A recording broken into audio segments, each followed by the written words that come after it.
Today's broadcast of Husson University's Distinguished Speaker Series is brought to you by MMG Insurance, protecting your piece of the world.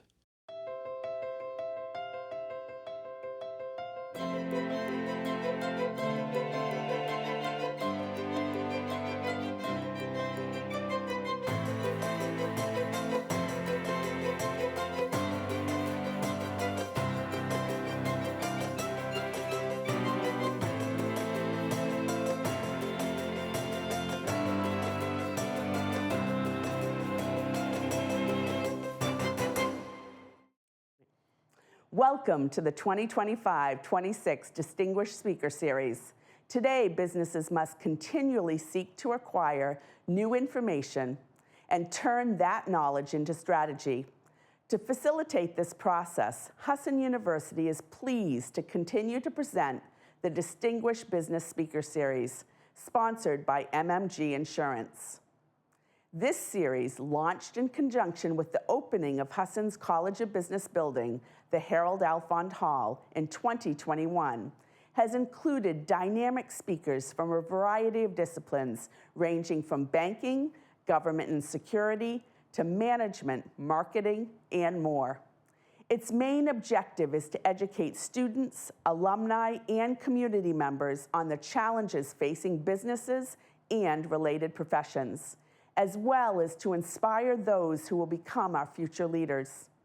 Today, we welcome Steve Spetnagel.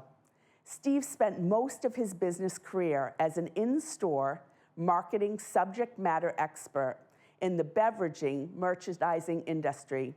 With over 23 years experience with two top Fortune 500 companies, the Mead Corporation packaging division for 11 years, and then the Coca-Cola North America business unit for 12 years.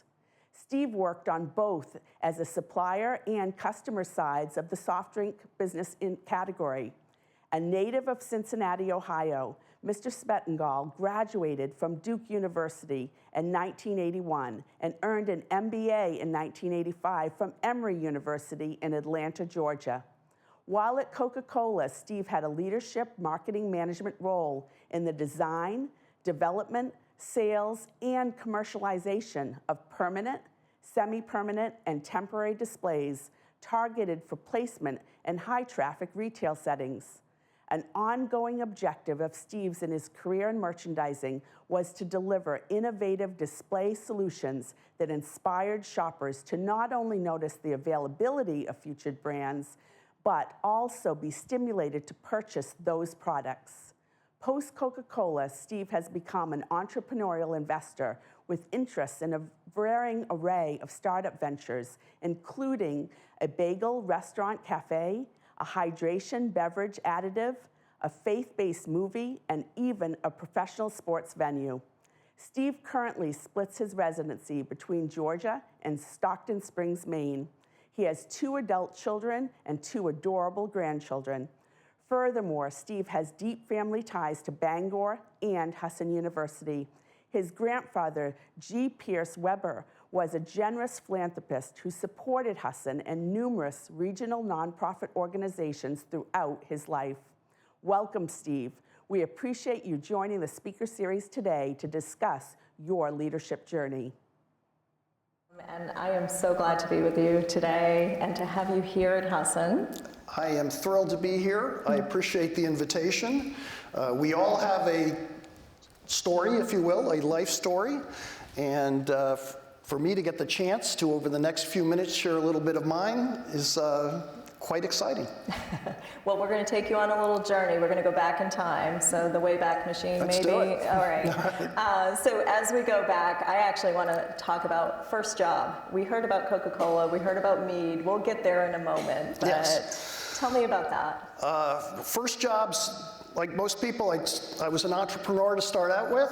I cut grass in the neighborhood. I was a waiter at Friendly Ice Cream. Perfect. I was a rides employee at Kings Island Amusement Park outside of Cincinnati, and then I was a merchandising assistant at a company called Super X drugstore in Cincinnati that was actually, if you've heard of the Kroger grocery store chain, at one point they owned a drugstore, and I worked at their headquarters location of SuperX in Cincinnati. So you actually got into merchandising then. Maybe just to clarify for the audience, what is merchandising? Yes.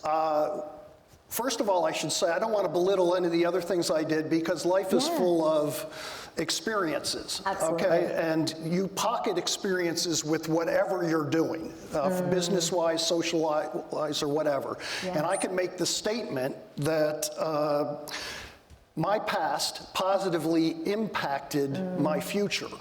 The problem is, or the situation for most people is, how to uncover those experiences in the right context. So to your point on merchandising, merchandising is basically the one area of the marketing mix where the product, the consumer, and the method of payment comes together. So it is a very important element of the marketing mix, but it's not emphasized all that much. And I loved the fact that it was basically the playing field. If you go into a store, to me, that's my playing field, is how shoppers shop. And how can I get my product, whether it's on their shopping list or not, into their shopping cart or basket and out the door. And so doing that at SuperX, thinking back. Great story. So SuperX, I was assigned a project to try to determine, SuperX had on their front counters a revolving display of Timex watches. And to say it was confusing would be an understatement. This thing was, you spun it around and you had Timex watches at $17.95, $18.95, $19.95, $20.95, and it was dizzying of the choices. And then you go to the employee behind the counter and say, what's the difference between the $18.95 watch and the $20.95 watch? And they'd sit there and go, I don't know. All right, so it was $2. So yeah, $2. Score one for Marie. So it was actually it was confusing the consumer. And SuperX was thinking of just taking the thing out. So they asked me to do a comprehensive study on the merchandising of Timex watches. And what I discovered actually was that less SKUs, less choices, was actually beneficial for them, and make them staggered in pricing so that the employees could be taught as to what the differences were. And it worked tremendously. Their volume, even with less SKUs, went up. And it was phenomenal. And to this day, guess what kind of watch I wear? I wear a Timex because of the fact that experience uncovered years later after I got my MBA is, this merchandising thing, I'm pretty good at it, and I think I'd like to dive in. So that's the history of that. And you didn't know at the time, I'm guessing, that that's where career would take you? No, and that was my point about we all have experiences and uncovering them. When I went to one of the nation's top universities in Duke, and when I graduated... Next to Husson, let me just put that out. Oh, yes, absolutely. Yes, okay. Yes, and I'm talking 20, whatever, anyway. But it was one of the worst experiences in life. When I graduated from Duke, had to go to mom and dad and go, loved it. I have no idea what I'm going to do now. Honest answer. It was a liberal arts school, and I enjoyed it. It helped me immensely grow into the person that I am, but as far as helping me dive into a career, it didn't. It didn't. So I needed to go get my MBA and actually concentrate and try to pull out the past experiences as well as combined with the curriculum and see where I want to go. And Emory helped me tremendously. They connected me with Meade. Okay. And I had an internship with Meade. And it went so swimmingly that they had me, during my second year of my MBA, stay on with them part-time. And then when I graduated with my MBA degree, I was hired permanently by Meade. So we talk about internships being so important. That's a great story of how they are important for you. And what did you end up doing at Meade in that time frame? Meade First of all, everybody knows Mead, but mostly they know them for trapper keepers and papers and, you know, and school supplies, right? But Mead had a bunch of different business units, and one of them was Mead Packaging. And they made the 12-count paperboard packaging for Coca-Cola. So they made the fridge packs and those types of containers. And so that was my entree into the soft drink arena, but Mead Packaging then also had a business unit around merchandising because they recognized that their packages were not attractive, they weren't cumbersome. In fact, the consumer looked at these packages as being a pain because they were heavy, they were cumbersome. Heck, when I started, the 12-packs didn't even fit in the refrigerator. They had to be, the 12-pack of my 20s was literally a rectangular, it was nicknamed a suitcase. Now, as you know, they're shorter, squatter, and they go right into the refrigerator. And that's why I called them the fridge pack. So that was my connection with my introduction into the beverage industry, working for a packaging supplier in the merchandising unit. Have I confused you all yet? Okay, good. I think Marie? we're following. All right. I'm following you so Keep far. going. So, what made you want to stay working at Mead once you had taken that internship and then stayed along for a permanent job there?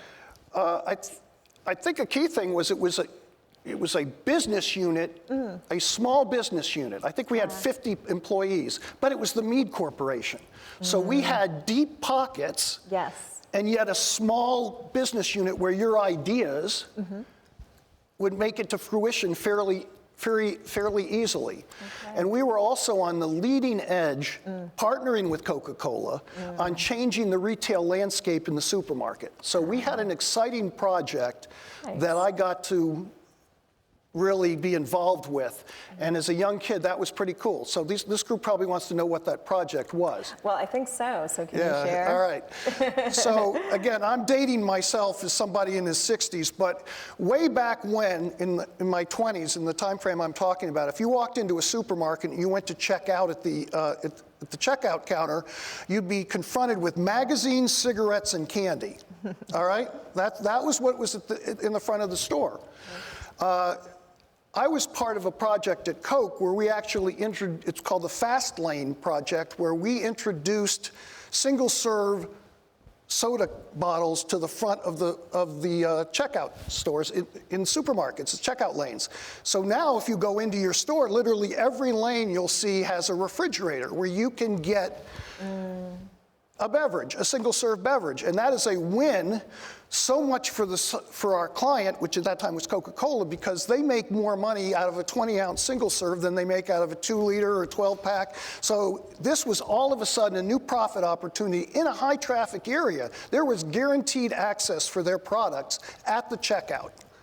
And so it was a real win. So we went through the whole process of changing a retail landscape. So when you go into the supermarket now and you see a refrigerator at the front with a Coke cooler in it, you can think of this guy you saw at Husson during this hour. I mean, it was definitely an innovation. We talk about innovation, new ideas, and you are trying, to grab the attention of the person. What are they going to grab that moment in time when they're getting ready to check out? What don't they need, or what maybe they do need at that point? Right? Yes, exactly. Well, we know guaranteed that they're going to check out. Yes. All right, so that was the cool thing. It wasn't a guessing game where they're going to go down aisle 12 where we got our products. Sure. They are going to check out. So if they're going to check out, they're going to see the product. Yes, so we know a little thing about captive audiences, and that's what you actually had there. That's exactly right. Interesting. So you got some momentum thinking about this new idea. Yes. Were there other ideas with Mead that you got to work on that you were passionate about? I would sit here and say there are other ideas you're passionate about. Some of them work and some of them do not work. And that's important too when they don't work as well. That is right. Yeah. And whether I was passionate about, at that point, trying to create displays that reached beyond the flagship brand of Coca-Cola. All right, that was the thing that got me, is that let's do Sprite displays. Let's do Dasani. Well, Dasani wasn't around at that time. Let's do Sprite. Let's do Diet Coke. All Yes, right, because at that point, everything was under the umbrella of Coca-Cola. And if you went into a store, you would see all these other products on the Coke display. And visually, it just didn't, I had a problem with it. It's like when you go into a room and it's all painted, but there's this one little mark. I didn't like seeing green on a red display type of thing. Does that make sense? So I like the fact that during that era, we were actually developing brands, or displays for the other brands. Interesting. Well, at some point you made a change, though, because I know in your bio you ended up with Coca-Cola. Yes. So can we talk about how that change happened? Yeah, and that's a good lesson for everybody. Mead started going downhill in terms of sales. All right, and my standard line is I survived 6 layoffs and they got me on the 7th. All right, and but I turned. It's not always a bad thing. Right. Because I was sort of stuck. What have I left on my own? Probably not. Because, quite frankly, sometimes, it's comfortable beats the unknown. Sure. All right, even if you're comfortable, even if you're comfortable and miserable. Sure. And it was sort of a getting to be a miserable environment. So what happened was they got me, and all of a sudden, the client, Coca-Cola, our biggest client, called me up and said, "We want you, but we can only hire you on a contract basis." Okay. All right? So here it is going, it's time to prove myself. But I went from the client to the customer. And another lesson is we hear these sayings all the time, don't burn any bridges or whatever like that. Correct, So when I went to Coca-Cola, I said, what is my first responsibility? They said, all the equipment suppliers report to you. So the company that just laid me off had to call on me. I heard some giggling. That phone call was fun. I admit it. Guess where I am. I've landed. Oh, that's great. Where? And they go, what's your responsibility? And I go, I'm the Director of Merchandising Equipment Supplier Relations. And oh boy, that was interesting. But don't burn bridges. That's a very good lesson. Well, and to be in charge of something too, moving from where you were to that was a big move too. I had made a lot of contacts at Coke, but Mead wasn't aware of how many contacts that I had within the network. So it was really very cool. So that turned out to be my dream job. So a negative turned into a positive, and loved it. So what year are we at now when you went to Coke? I went to Coke in 1996, right after the Olympics. Okay, all right. And I think that's important just in terms of thinking back to what Coca-Cola was famous for at that point and what things were out in the market. Right. So let's talk about Coke for a minute, because I know that I had lunch, by the way, with a few students beforehand, and they were all energized about Coca-Cola, because we're all consumers. It's a pretty cool thing to work, for a company and in a category where everybody's a consumer and everybody's had some of the products and everybody has questions about that. So I went to work for Coke. And first of all, it was great that I liked Coke. I loved Coke, so that was good. That was good. You didn't have to harder, right like that. Coke was number one. Coke was number one. They were an industry leader. They were a category leader. Right. All right, which was fantastic. Yes. All right. There was an air of specialness to working for Coca-Cola. How about marketing? Coca-Cola in Atlanta. The marketing adage for Coca-Cola, our motto was different, special, better. Remember those 3 words: different, special, better. And that's what we were. So that's all the good. The bad news was that we were coming off of a pretty big marketing disaster a few years earlier. The older people in the audience will remember this. The younger hopefully never heard of what I'm about to say, the Pepsi Challenge. Does anybody remember the Pepsi Challenge, where Coke overreacted to a marketing advertising program and consumer outreach program that Pepsi did, and we changed the formula of our product? All right, which was a no-no. All right, a huge no-no. And so what we learned from that huge no-no was that Coca-Cola was more than the liquid that was inside the bottle, so to speak. It had a life to it. It had the nostalgia component. All right, people didn't want to mess with us with messing with Coca-Cola, and we did. So we had to bring it back. They didn't want new, they wanted No, tradition, I right, guess is what I might say, right? And so we overreacted. So I bring that up in the context of the question in that when I joined Coke, since we were on the heels of that, we probably reverted back from a marketing-wise a little bit too much. And our strategy really became ready, aim, aim, aim, aim, aim, and then fire. Right? Because we were a little nervous from a marketing perspective about making mistakes. And when you're number one and you make a big mistake like that, we were lucky to get it back. Absolutely. All right, but we were very worried about making further mistakes. So I was sort of handcuffed a little bit marketing-wise during my tenure because of that nervousness to go big. But at some point, there were changes, and you did go big. We did go big. we did go big. And what did that look like? Well, I think Coke at that time was, from a product standpoint, we were launching brands left and right. People were drinking, people in the audience might remember the days of 7-Elevens when you go in there with the big gulps and you just go like this. Packaging was getting bigger and bigger. 3-liter bottles, 4-liter bottles, 24-pack multi-packs. I mean, people were drinking soda left, right, and all over the place. It was the heyday. We were launching brands left and right. For me and my job, in terms of just trying to get new places, the beverage aisle wasn't big enough for all these new brands that we were launching. So I had the opportunity to create off-shelf merchandisers for all these new brands. And that was super cool. That was super cool. And if the new brands worked, they graduate to the beverage aisle. If the new brands didn't work, we pitched it and moved on. So that was sort of the landscape of what I was working with at that time. It's about timing. All right. It changed over time. When I left Coke, and I don't know if you were going to ask me this, when I left Coke, the products, all of a sudden soda became bad for you. All right. It became less the larger packages and more the smaller packages, and more taking the way consumers looked at sodas as being more of a treat as part to gluttony. So they moved more in that direction. And so Coke also had to move into the wellness category. All right. They had to move into the bottled water, which we'll get to, I'm sure, in this discussion. Emphasizing the Minute Maid brand, which is a Coke brand.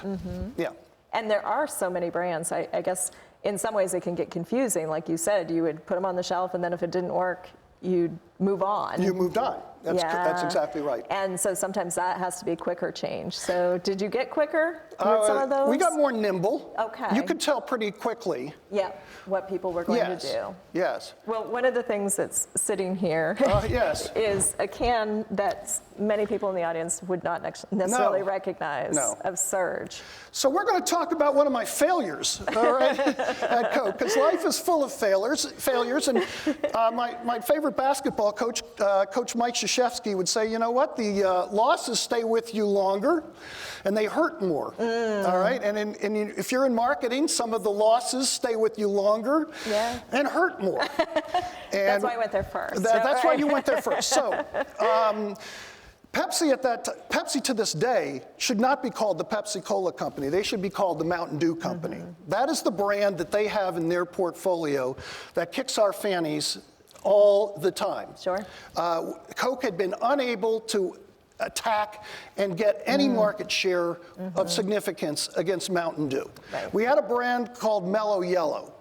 All right. Now, Mellow Yellow, though, was stuck as being a regional brand. We could not seem to grow the footprint of that brand beyond. I think it was the name, Mellow. It was not going to take off. And the marketing, there was a guy with a fishing pole sitting on the low. It wasn't going to work. It wasn't going to work. And we tried, but that didn't work. So we decided to do an all-out effort. We're going after Mountain Dew. So we assigned the chemist this job to come up with something that would really appeal to the people that were drinking Mountain Dew.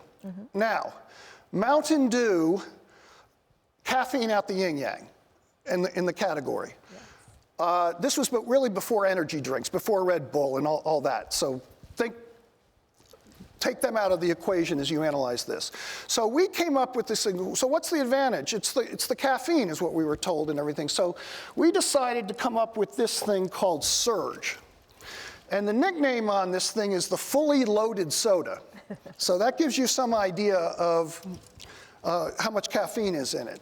You pour it in a glass, and it's neon green. It looks radioactive, all right? So we launched this thing, and it bombed, all right? It bombed. And we had to take it off like 6 months later and everything. So fast forward years later, my daughter is at Wake Forest University in a marketing class. And the professor's up there talking the biggest 10 brand failures of the 2000s. I get a text, which I don't know if you're allowed with phones in the classes here, but I get a text, Dad, you are being trashed in my marketing class. And I said, what? Oh. And they go, Surge is according to this professor, one of the 10 biggest. And I said, I want to meet her next time I come to campus. I want to meet her. So next time we came to campus, I went and I met her in a Village Tavern restaurant. So that was a little bit of a neutral turf. And I said, you were wrong about calling it, quote, a real failure. It is a perceived failure. Because what you look back on it and say, yes, it was terrible, it didn't work as a brand. But what you didn't recognize is that consumers had to try it. Yeah. All right, so that was one sale that Mountain Dew wasn't getting, is at least trying it to determine for themselves that it didn't taste very good. But more importantly, Pepsi was focusing their marketing efforts then on doubling down on Mountain Dew. And while they were doing that, we were moving to the other change. Coke started acquiring companies. All right, while they did that, all of a sudden, we bought vitamin water. All right, we bought Gold Peak iced tea. All right, so all of a sudden, we bashed their Lipton brand left and right with Gold Peak. All right, with purchasing vitamin water, we had Jennifer Aniston in our portfolio, who was the I mean, all of a sudden, we became powerhouses in two categories where we were well down the pack. So yes, on the surface it was, but you can't judge it without seeing the entire picture. It was a good distraction It was a for good all of those other perfect. pieces happening. Correct. It was a very good distraction. And so Pepsi was focused on what you were doing here and laughing. Right. They were stuck here, and they were zigging, and we were zagging, or what have you. I mean, I love that from a business analysis piece. Yeah. I hope the marketing professor heard you. Yeah, she asked me actually to come speak to the class. Yes. Beyond the Gold Peak, beyond vitamin water, there was another success that came down the pike for Coke. And it's important. In fact, this came up with your students earlier that I had lunch with. It was the launch of Dasani. And we all look through the bottled water category now through the lens of today. Right. Where all the big boys, Coke, Pepsi, all have bottled water products. But there was a day where they did not. That was the Poland Springs, Sparklets, all these little small brands were the only companies that were involved in that category. All right? We decided we needed to get involved, though. We saw the need. We needed to get involved. Problem was, when you're in marketing, you get behind closed doors and you try to figure out what the consumer of a particular product is going to look like. Buy water in a bottle. How do you sell that? Right, and that. And so, but we looked at who it was going to be, and when it looked at, there were too many consumer attributes that were a parallel between Diet Coke and water. At that time, women, for the most part, were going the Diet Coke route. Right. All right? Right. And here we are going, are we going to cannibalize our Diet Coke sales? Yes. So why I consider that one of my biggest successes is that I had to fight internal sell versus external sell, because it was quite the battle internally, because the Diet Coke team was a powerful internal team and the number 2 brand in our portfolio, and they were adamantly against us doing this particular Because it product. seemed like you were going to, what I would say, cannibalize right. your group, right? Right. One for another. I mean, I definitely right. had my Diet Coke in my classes when I started teaching here, so I Right. hear that. So they were very worried, the company was very worried. So the approach that we took was, similarly, we're going to now own another aisle of the store. Sure. We are going to own another aisle. We're going to be a player in the water aisle, and we're also going to be a player for what I would call adjacency displays in different parts of the store that are more focused towards water than soda. And it is a different aisle. It is a different aisle. To this day, Right. when you go in from a merchandising right. standpoint, It's you're completely going to a different one. So I consider that a win. Yeah. So, but yes, I'm curious, Dasani is such a unique name. yes. How did that come about? Anybody here know what Dasani means? No hands are raised. Good, because the answer is it means nothing. And I was in the room when it came up.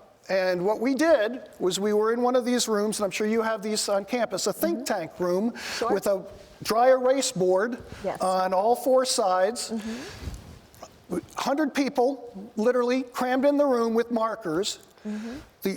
With the statement, no, there's no wrong answer, attack.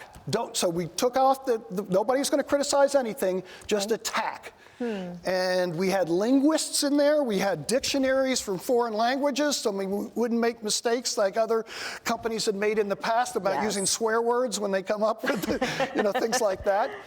So before we got to that, we started creating the color schemes. So color came first. Color came and then first, name. and That's right. interesting for Right. our graphic design folks and then, the marketing. And then we liked having something that looked like a stream, and that's where the S came in. Gotcha. If you looked initially, the first ones, it looked like the S was a flowing stream.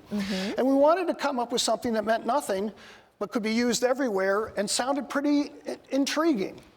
And I wonder how many people think it means water in another language or something like that. Who right? knows? But yes. that was pretty cool to be in the room when we Yes. landed on something. And then, and again, I get jollies every time I go into a store today. And see it. When I keep seeing some things that were birthed, so to speak, during my tenure at Coke. How cool for that creative process. I know Love it. that's Yeah. something that students love to see in that piece. Yeah. Now, Dasani was going against Aquafina. Yeah. And Yes. so now today we see that they're still ahead. That's right. Yeah. They're still ahead, and they're mainly ahead because of their distribution networks. I mean, to be blunt, Interesting. they are Yeah. monster distribution networks, and the bottler has got huge ones, stuff like that. I just love, I want to make the connection between the distribution, but the marketing. It was also about relationships for you. Without a doubt. Yeah. It's about, and I think for me, I had the benefit relationship-wise that I knew the supply, I was a merchandising subject matter expert. So I knew people in the arena. I had worked with the bottlers, so I knew a misnomer, and I told the students that I had lunch with earlier, is that, because I worked for Coca-Cola headquarters, that my client was the consumer. My client is not the consumer. Right. At headquarters, my client is the bottler. And the bottler's client is the retailer.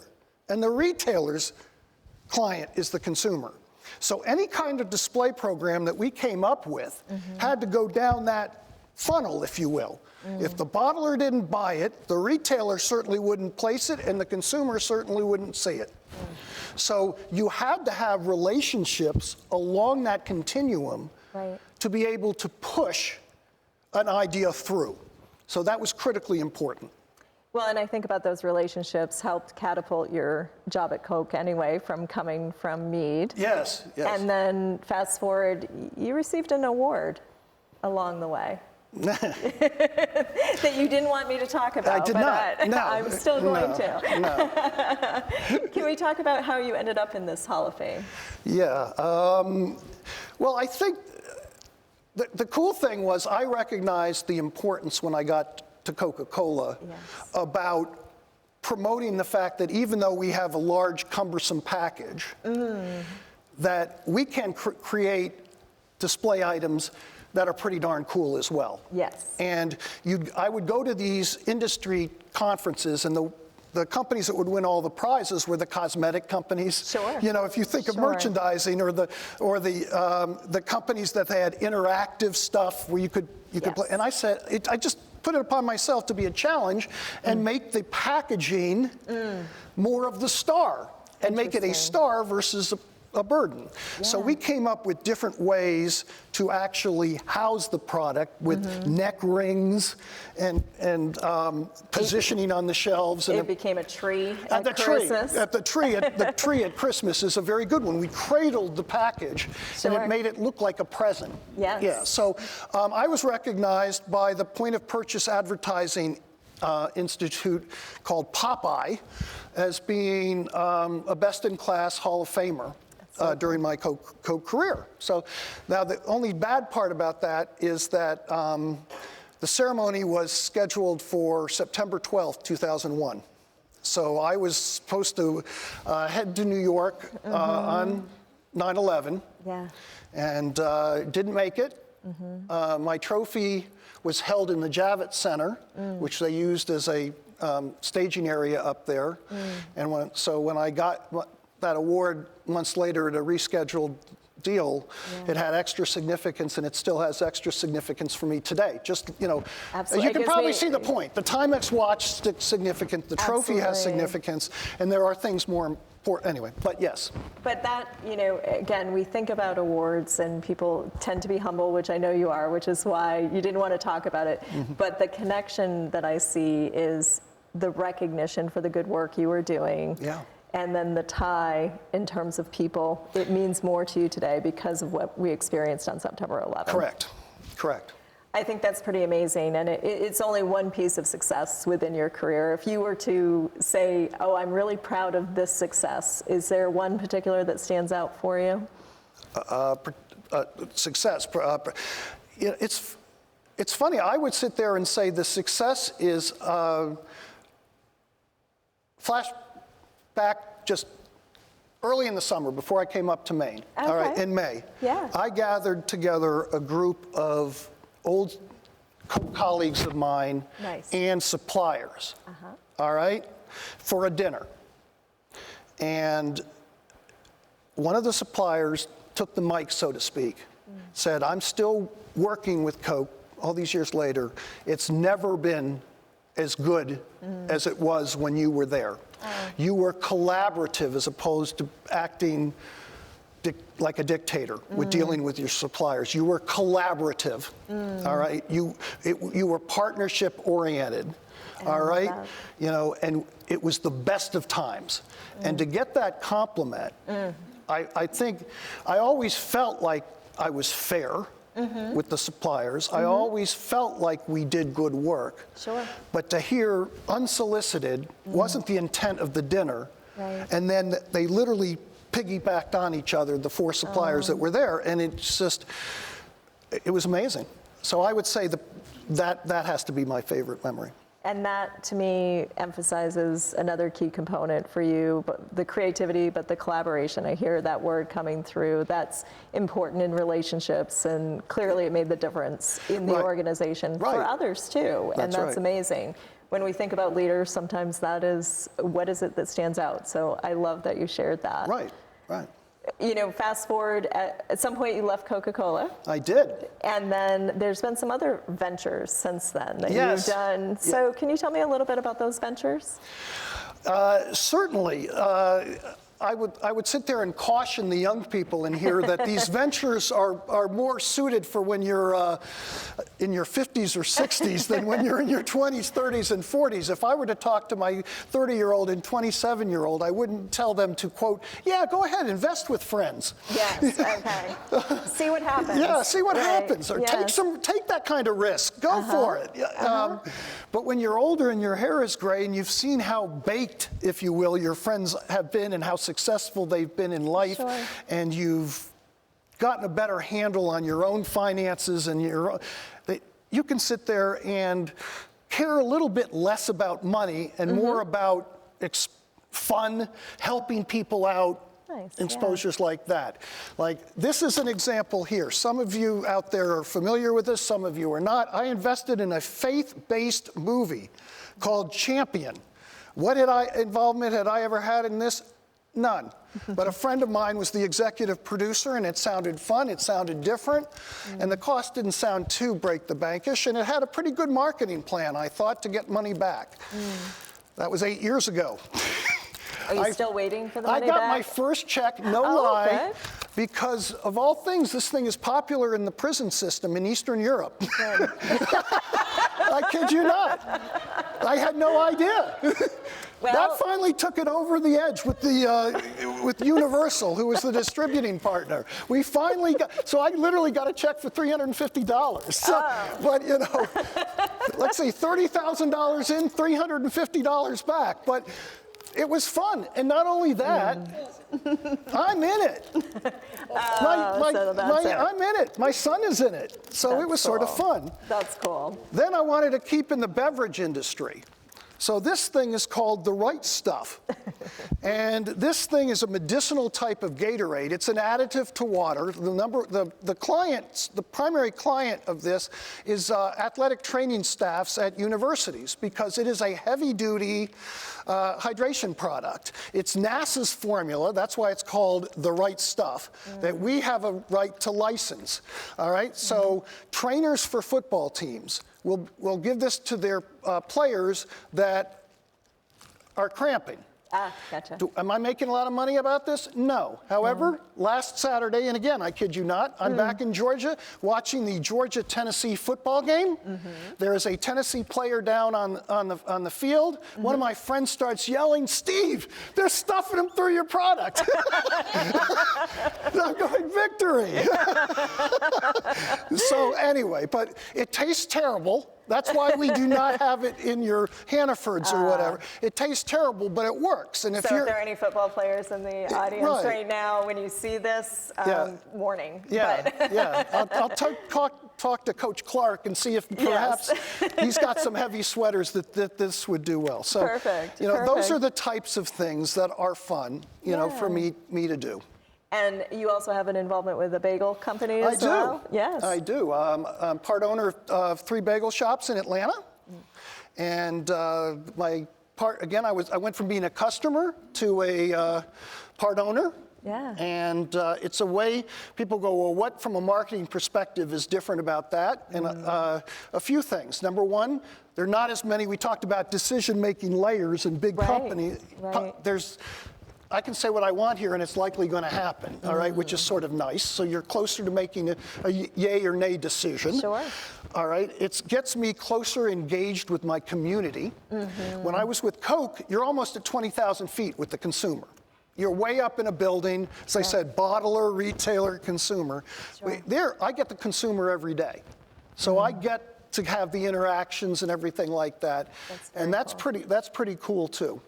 Now, the bagel shops did face COVID, though. They did. So how did that affect you? Getting back to the term relationships, I learned my operating partner at Bagel Boys is one of these people, and you all can close your eyes and try to think about somebody that you know that fits in this category. He's got what I call unbelievably comfortable charisma. Everybody likes him. Everybody likes him. Nice. You want to be his friend. You want to engage him. He just has that aura, that personality. He also has a special needs son, all right, who's sort of our, if you will, mascot, all right? And when COVID hit, the community came together, and we literally were getting $1,000 checks put on the counter going, we want you to get through this. Wow. And it was based on the track record of the business, yes, but more, I think, the relationship that people had with the comfortability of this establishment and what it meant to their daily lives, and they did not want to see it go away. And I thought that was critically noteworthy, if you will. Well, certainly some businesses did not make it out of COVID, but the first one of ours is 20 years old. Wow. So that's pretty darn good. Absolutely. Yeah. Well, many of the students that are thinking about what I'm going to be when I leave here, you talked about in the very beginning, you didn't know when you were leaving Duke what you were going to be. I did not. It's not a straight line. Yes. It's absolutely not a straight line. Right. I mean, it's one of these things, but again, what I'm trying to get across here is that you learn from the steps backwards or the sideways steps, and then you have things here that you don't even realize you have in your head that, you know what, I liked doing that. I'd like to do that again, or maybe I should pursue that. All right, you know, that type of thing. Yeah. And I would also tell the students here that for them, they need to expand their network now, and they need to expand it looking this way, not just this way. What does that mean? That means not just looking at their parents' generation or their or older people. They need to do it within. They need to do it within their classmates. All right, look around their classmates. We've all heard the joke about really hard classes when you walk in and you go touch the person on the right and touch the person on the left. One of the three of you is going to be pitched because you can't handle it. Okay? That was the word in law school. Okay, right. So I get that. So what I want them to do is touch the person on the right, touch the person on the left. Which one of those people do you want to know 10, 20, 30, 40 years from now? Because they're going to be successful, all right? And they're going to be part of your network, not just now during job one, but they're going to be your moving forward for this, whatever.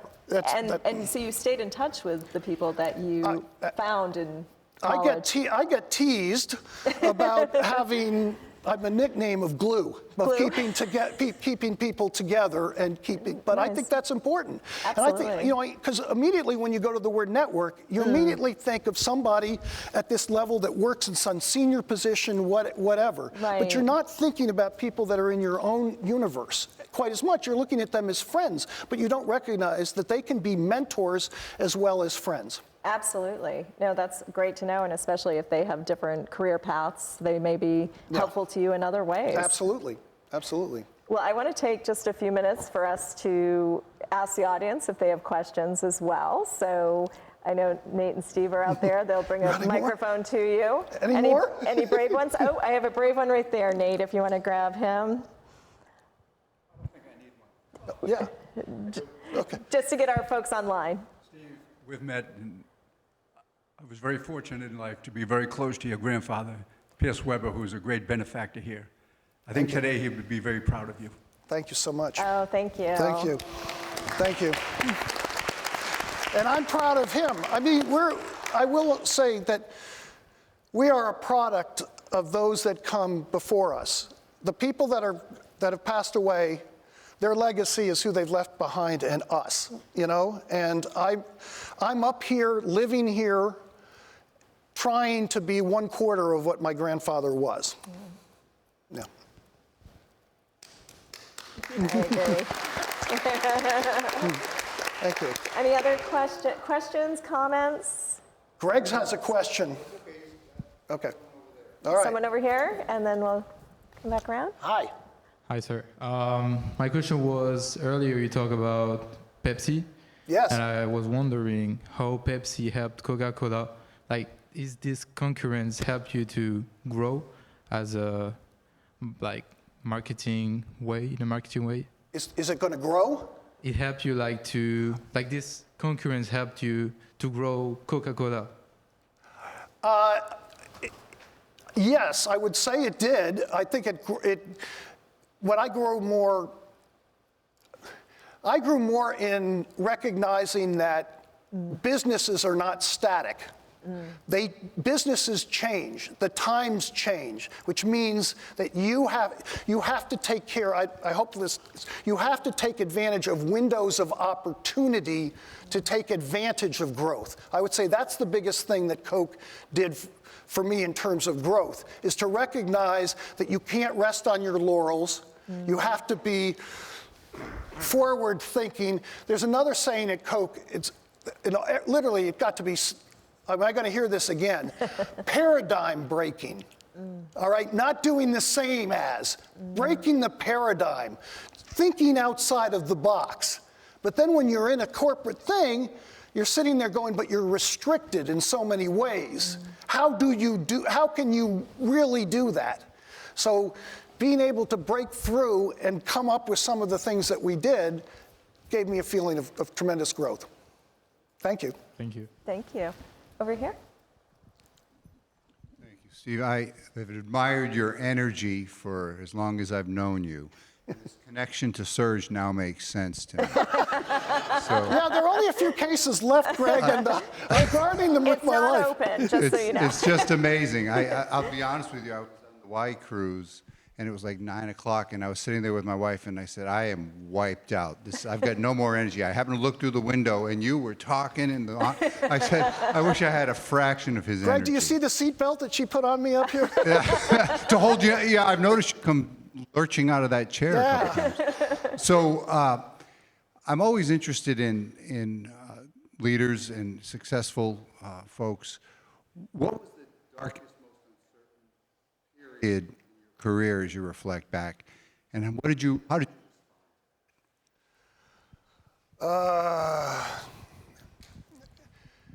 Well, I would have to say, I'm going to answer it, the first thing that came to mind, which is the way you should answer it, but it's mixing personal and business in that, but it's important for the students, and it ties to something I just said. I got divorced while I was at Coca-Cola, all right? And so that was a dark time personally, and I was worried that it's going to be a dark time business-wise too, because my priority is going to be with being a dad with my kids on the schedule that we've set up, which meant I had my kids Tuesday and Wednesday night and every other weekend. And I'm sitting there going, they're going to fire me. They're going to fire me. How the heck can I do this job when I say that I can't travel? All right, I can't. On Tuesday, Wednesday nights, I'm stuck. But I was so fortunate that I had a mentor and a boss that was quite a Christian gentleman, but also, you know, an understanding gentleman, and was flexible in an inflexible type of world. Those big companies sometimes, Greg, are not very flexible. But he went to me, had me close the door, and said, we don't want to lose you. We're going to make it work.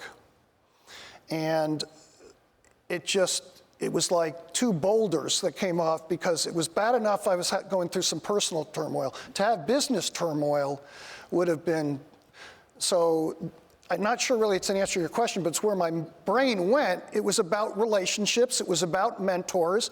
It was about what I call this guy is the one guy that falls in both my business personal board of directors and my personal board of directors.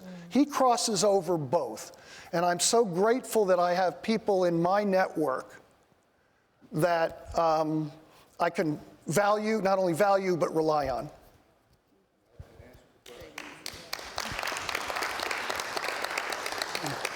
You know, you mentioned the board of directors. I know you talked to the students at lunch about that, but just to share with the audience about what you mean for a personal board of directors, could you talk about that for a moment? Because I think that just hit with what you said.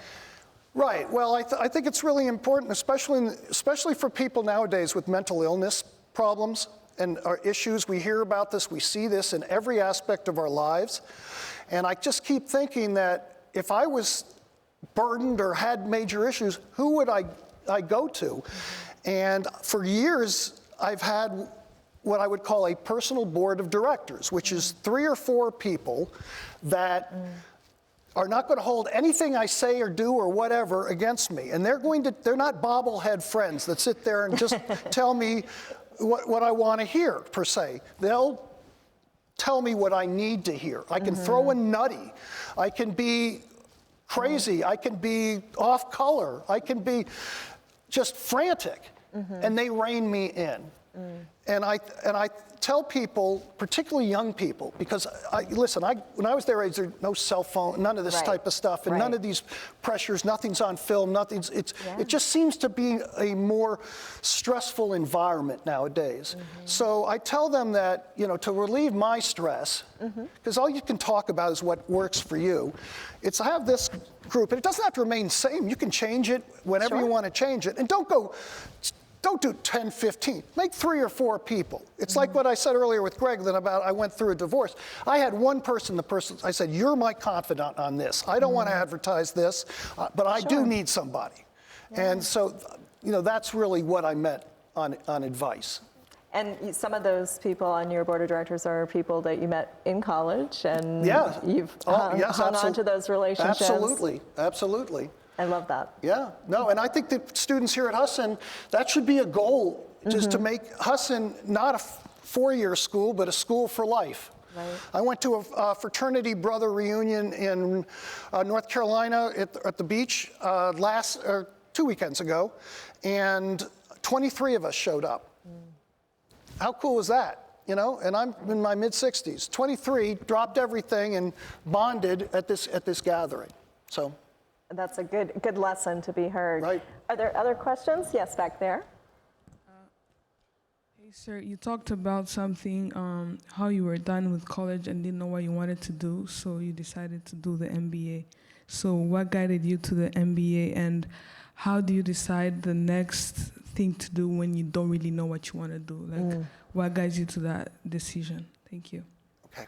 Yeah. About the MBA. The MBA? Yeah, how did you decide to do the MBA, and how did that take you down your path? Well, for me personally, it was, as I told you, I graduated, didn't know what I wanted to do. What I had left out was that my parents said, you need some real world work experience regardless.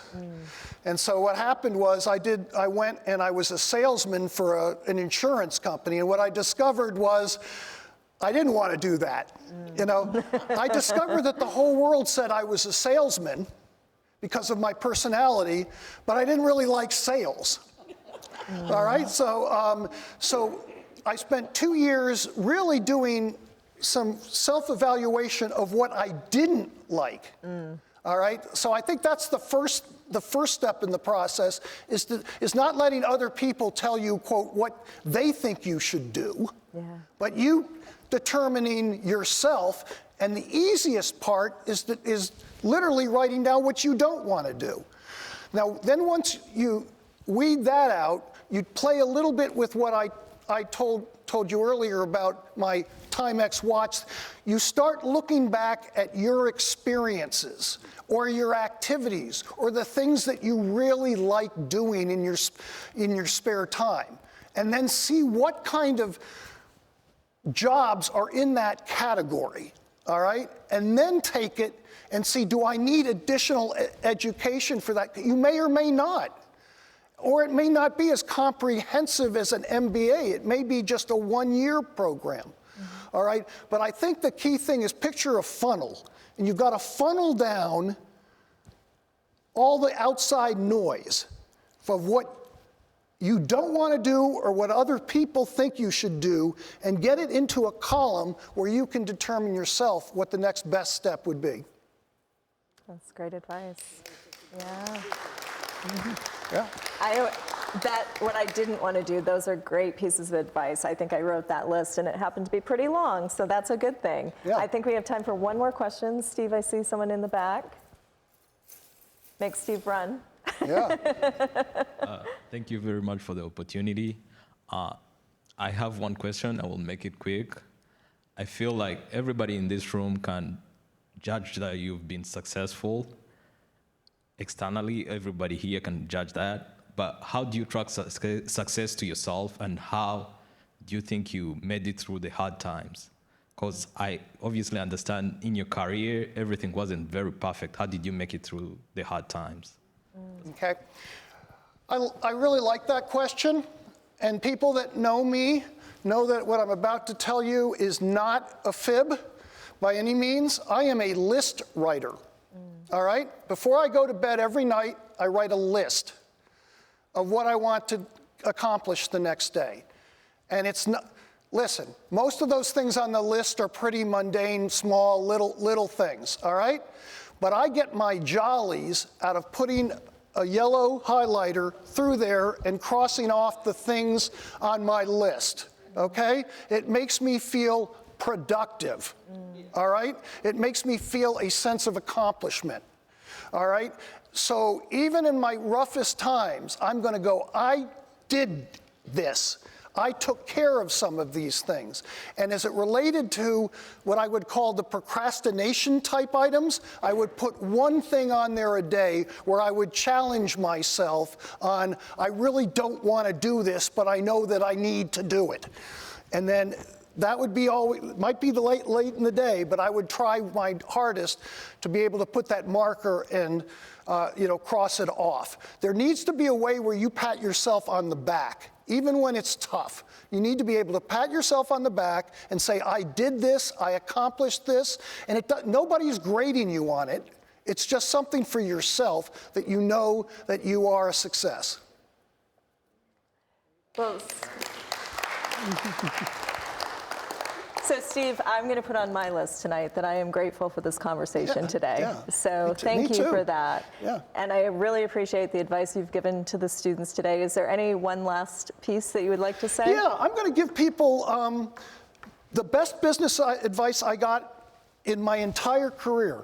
All right? Go right ahead. All right, and I really challenge people they'll come in contact with this either in their personal or in their business or with their kids or with their parents, whatever. Every time you guys hear the word fault, F-A-U-L-T, replace it with the word fix, F-I-X. Fault in a business setting is a destructive, combative word, right? Fix is a conciliatory, teamwork, collaborative type word, all right? If you're in business and something bad happens and somebody goes, well, it was Jim's fault.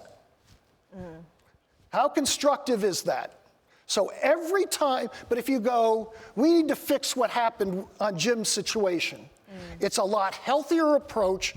You start incorporating that, there are going to be less problems in a work setting, less problems at home. I love that. And believe me, that happened to me. I had this guy when I was with Meade, and so that was 40 plus years ago. He got on me with a finger and said, you don't ever use that word fault again in any of your business thing. It has no advantages or positivity to it.